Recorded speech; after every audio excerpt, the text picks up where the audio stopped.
Hi guys, you know that when I come on here to do a review, it's actually a good movie because I'm always I'm always seeing movies, to be honest. Like, if you know me, you know that I'm interested in Nollywood. Like, I'm very interested in Nollywood. I've done movies. I'm trying to be an actor. I'm trying to break in and be an actor. So when I see films, I'm actually seeing it from the depth of uh an actor, looking at it as a producer, looking at it as, oh, this is what we should have done. That's what we should. So if I actually review a movie, it's a very good movie. That's something that you should know by now. And so if I recommend a film for you, you definitely should go see it. Now, today on today's episode, I'm going to review. I'm going to talk about, let's not even call it a review. I'm going to talk about A Forever with a Numbered Days. A Forever with Numbered Days by Bolaji Ogunmola. Oh my god, you guys. You guys. You know how people always think that all movies on YouTube are subpar, they're not up to standard and all of that. That's a lie. That's a big lie. I'm here to tell you that it's a big lie. First of all, have you seen my movie Silence? Did you think that it was not worth being on major streaming platforms? No. That's the same thing with this movie. This movie is good. The story is good. The acting. I Okay, let me calm down. Hi guys, I'm here to talk about Bolaji Ogunmola's A Forever with Numbered Days. It's a movie on this platform. Yes, it's here on YouTube, so you can watch it for free. And you know that when I come here to talk about a film, it's actually a good film. So if you haven't seen it, pause this video, go back and search for A Forever with Numbered Days, watch it, and then come back. Let's talk about the film. Welcome back if you went to watch it and then you're back to watch this review. So this film has four principal cast, and it is such a good watch. And it brought me to, like, it brought me in touch with my emotions. I have to first of all give it up for the writer, because to conceive such a beautiful story is something. The story, the person who has the story and the person who wrote the script, you guys take your flowers. And then the production was top notch. Everything was as it should be. The wardrobe was amazing. It was appropriate for each person. Now let's move on to the cast. People they act shallow. People they act. Dayami, you guys. Dayami killed his role. So Dayami was Uvo was portrayed by Dayami. Now the story is about, it's sort of like a love triangle. So two friends and two best friends. That's, you would think that, oh yeah, it's just the normal story, it's the classic, but it's not. It shows us the reality of our day-to-day lives uh, in the Nigerian context. So this girl, Bami, who was played by Bolaji, who is the producer of the film, she got kidnapped, and it's such a sad tragedy because that's the reality in Nigeria. You could actually get kidnapped. She got kidnapped and she was away for 3 years. And prior to that, she was engaged to be married to Uvo, who was played by Demi. And they were so in love. You know those couple where you're like, nothing can separate these two except probably death. That's how they were. And we have the impression that they were an internet couple, so they were loved by people, and people followed through with them in their relationship until it was drastic when she supposedly died. And now she had a best friend. Her best friend was April. April was played by Teniola. You guys, Teniola Aladeshi. I hope I'm pronouncing that right. And I've loved Tenny from the days of Unbroken. Unbroken is an African Magic series. If you haven't seen it, I don't know what you're doing. African Magic has like the best series, to be honest. I knew her from Unbroken. I did a bit of Unbroken. I was there. Go back and watch it, you'll see me. So Tenny was there, and she was like I saw that she was a great actor. I followed her on Instagram since then, and I've been following her work. And she won Trailblazer in 2 years ago at the Africa Magic Viewers Choice Award. So April, who happens to be Bami's best friend, did not exactly like her boyfriend or her fiance, and I think that's something that happens. Most best friends are always not very friendly with their best friends' boyfriends. So anyway, that's what it was. Now Bami gets missing. Bami is supposedly dead. Uvo and April begin to trauma bond, and they fall in love, in quotes. And then Uvo has a best friend. I didn't exactly like the best friend.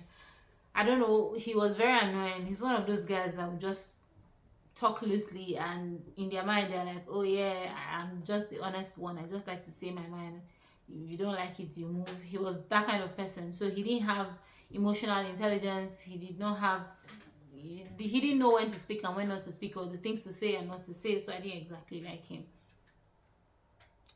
But then they take us through a very nice relationship with April and Uvo.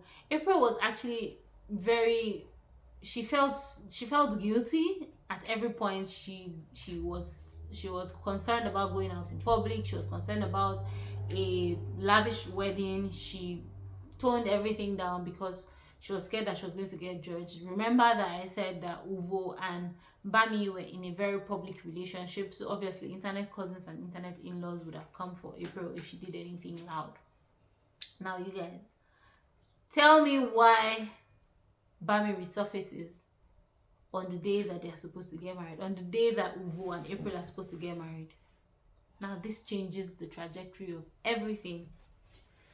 April cannot bear it because now she's conflicted. Her friend that she thought was dead is back to life, and now the person who she thinks is the love of her life obviously cannot continue with her. So she removes herself from the situation and goes to mourn.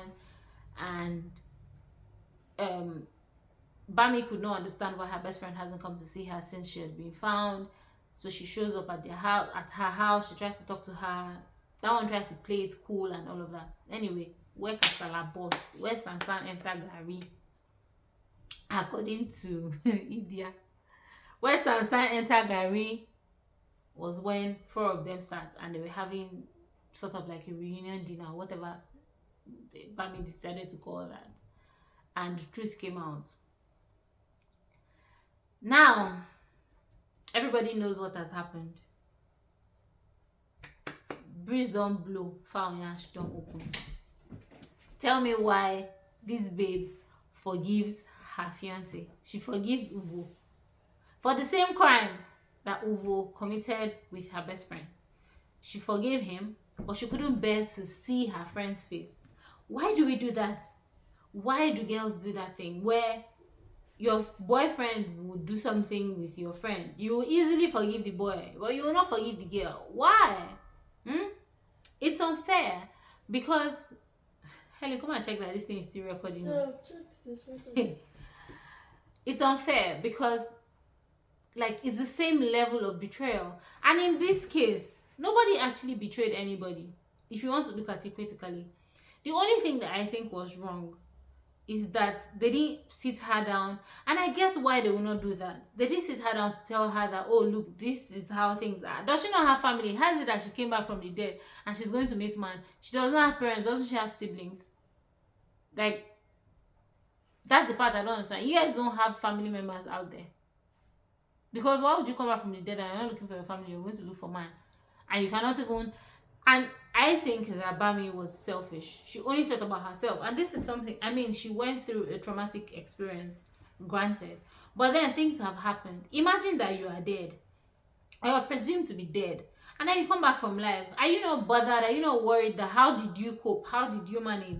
For somebody that you think, or you thought that you guys were meant to be together till death do you part, like you're supposed to grow old together. Then you come back, you're not even concerned that, oh, how did you survive? How did you manage? What has your life been like? What is going on? She didn't ask any of those questions. She just thought that, oh yeah, things are still the same. Let's return to status quo. 3 years. 3 years is a long time, man. Now, I'm not advocating that, yeah, he could have moved on with her friend, but there are circumstances. That's the thing. I don't know if, like, I'll obviously feel some type of way if I was in her situation. Like, if I come back from the supposed land of the dead and I find that my boyfriend is with my friend, I mean, it is a very strong Panadol to swallow, but I don't know. I'm not blaming either Uvo or April. And April is, to me, the the victim in all of this. She's the one who had to, who gave, lost, and she's the one who had to go through all of that. She's the victim to me. And then that she walked out. I don't know what I would have done if I was Bambi, but that she walked out of the situation. So now the twist is that April actually took in for Uvo, which made everything complicated. And even if she didn't take in, I feel like their relationship would never be the same because she believed that she loved Uvo. So imagine that you were in the picture, now you have to step aside for the real owner of the house to come and take over the house, and then you still have to play friend, you still have to play godmother to their child. I don't see how that would have been possible. But my case is, why would Bambi not forgive her? Like, at least forgive her. Yes, we understand that the dynamics of the relationship will not be the same again, but you can't even stand the sight of her. Anyway, she allowed her pregnancy grow. That's another thing I would think, but I think again that the reason why she would have allowed the baby grow is because she believed that she loved Uvo. That's why she would allow the baby grow. A simpler option would have been to, the pregnancy was still in its early stages, you know what she should have done, and just cut ties with everybody. But anyway, it is a very good watch. Even after I've told you the whole story, you can still go back and watch it, and trust me. Oh, now let me commend the actors. Did I talk about how good Tenny was? Tenny touched me, like she went into my soul. I shed a tear or two, I'm not even going to lie. I did. She she embodied the character. And you know the most interesting part of all of this, she had three movies released on the same day. Like three movies that she starred in released on the same day. To Kill a Monkey, that she acted as a very traumatized stupid Evie. This one, and there's another one that was out in the cinema. I obviously cannot see that one, so I'll wait until it gets to the streaming platforms for you guys. Go see Forever with Numbered Days by Bolaji Ogunmola. It's a very good film. It's a very good watch. And let me know your thoughts. Like I say, see you next time. Bye.